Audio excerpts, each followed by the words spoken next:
On today's installment of Big Al's Garage, pros and cons of classic car ownership.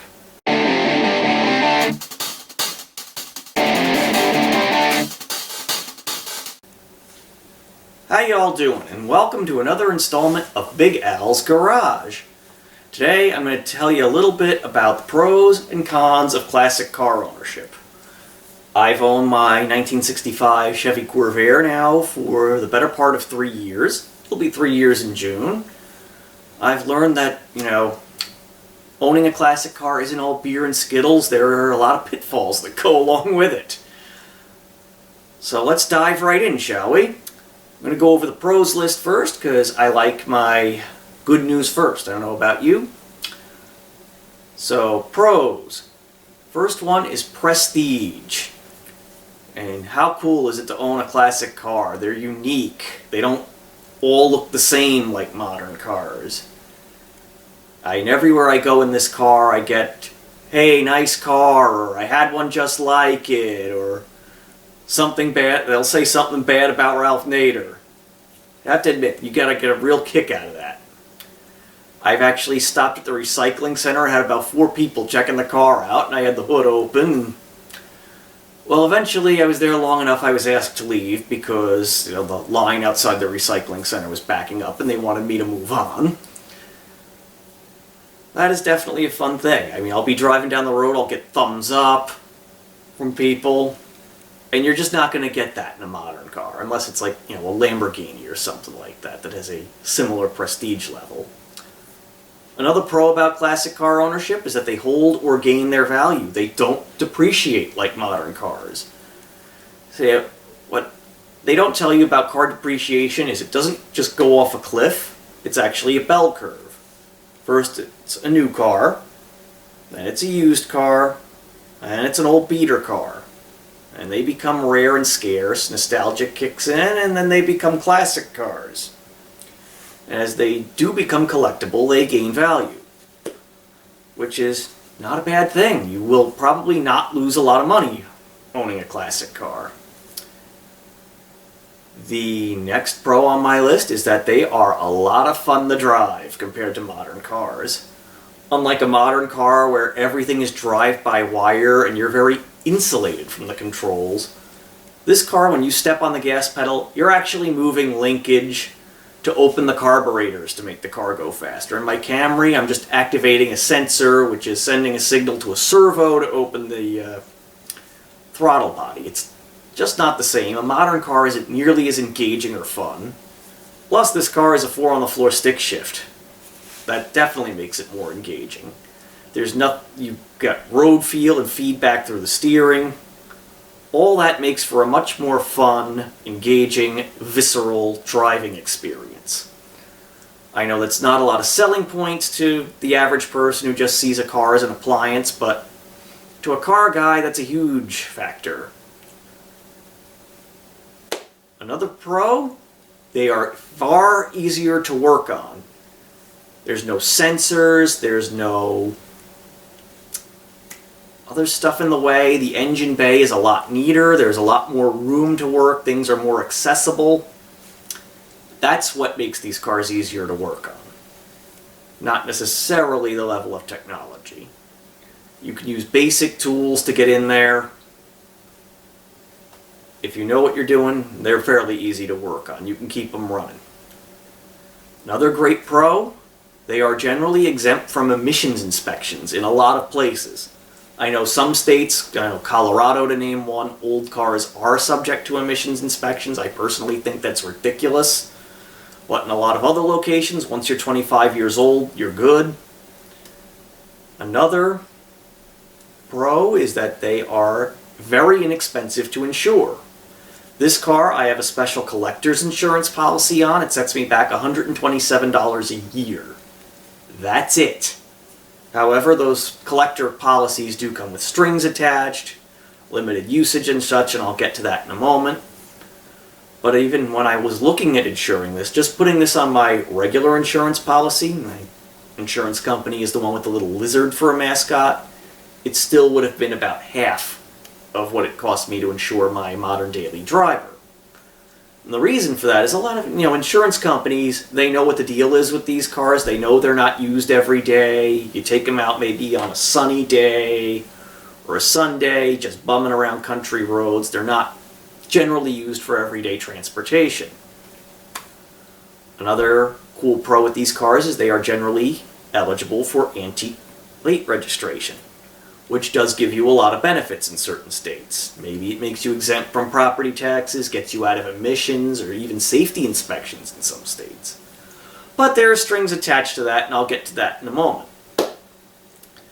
So I've gone over most of my pros for classic car ownership. Now it's time to get to the cons. And probably I'll get to the biggest con first of all, and that is the lack of safety features. Classic cars, as fun as they are to drive, as cool as they are, modern cars are far and away safer. It's not even a debate. Classic cars, some of them don't even have seat belts. The Corvair came with them in the front. I installed them in the rear, as you saw in my child seat video. Dashes are unpadded. The steering column is a rigid piece of metal. And they just are not going to fare as well in a crash as a modern car. So that's something you really do need to keep in mind, that when you get into one of these cars and drive it, your risk of getting hurt or killed in an accident is far higher than it is in a modern car. Another con is poor fuel economy. I mean, back in the 60s, cars had huge V8s, gas was 25 cents a gallon, and nobody really cared if the car got 8 miles to a gallon because gas was so cheap. Even the Corvair, it gets about 20 miles per gallon. That was considered good gas mileage compared to other cars of the time period, but when you're burning premium at $3.59 a gallon here in as it is in South Carolina at the time, that gets a little expensive.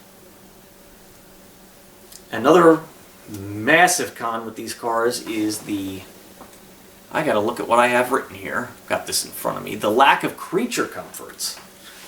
Most Corvairs were not air conditioned. Some did have factory air, but a lot of cars of this time period were not air conditioned.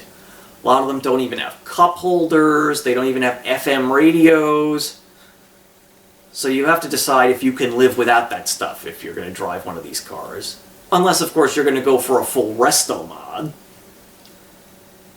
Another con is that parts for these cars, while they are available, they are going to cost you more, and you can't get them right away. You can't just walk into an Advance or an O'Reilly's and walk out with the part you need the same day in a lot of cases. You're going to need to mail order it either from Rock Auto or, in the case of Corvairs, Clark's Corvair Parts. And your car might be out of service for some time.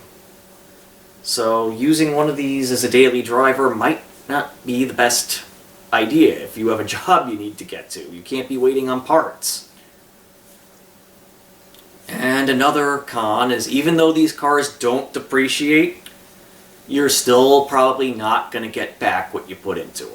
You're not going to be able to buy one, fix it up, and make a huge profit on it. If you're looking to buy it as an investment, please don't. Please buy these cars to actually drive them and enjoy them and not hoard them away like some investment. If you want something to look at, go collect art. And another con, this ties in with that collector insurance and antique plates, is usage restrictions. Yes, antique plates can give you some benefits, and that collector insurance is cheap, but there's strings attached. South Carolina, if you have an antique plate, you're only supposed to use the car for parades, club events, and exhibition. You're only basically supposed to drive it to and from car shows.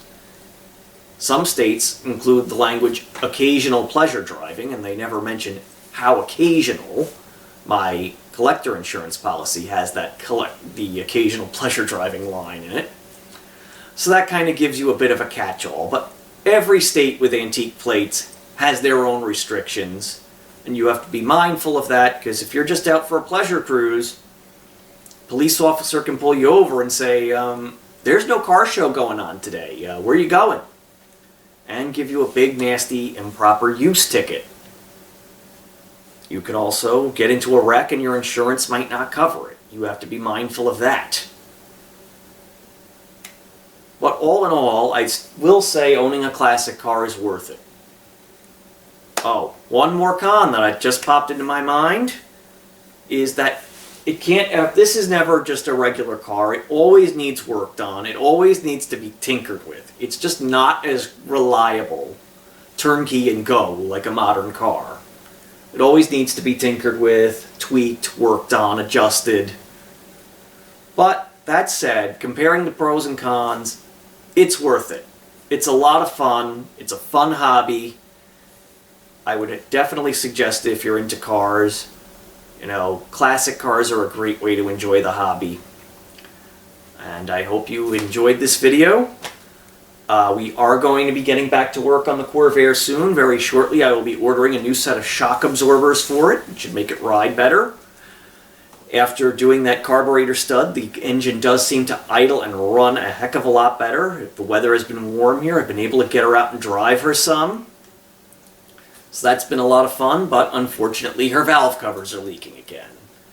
So I will be ordering up yet another set. Make sure I really pound the valve covers flat this time and use a bit more RTV. And we shall see what happens. Until our next video, I hope you will please like, share, and subscribe. And I will catch you on our next installment. Thank you for watching.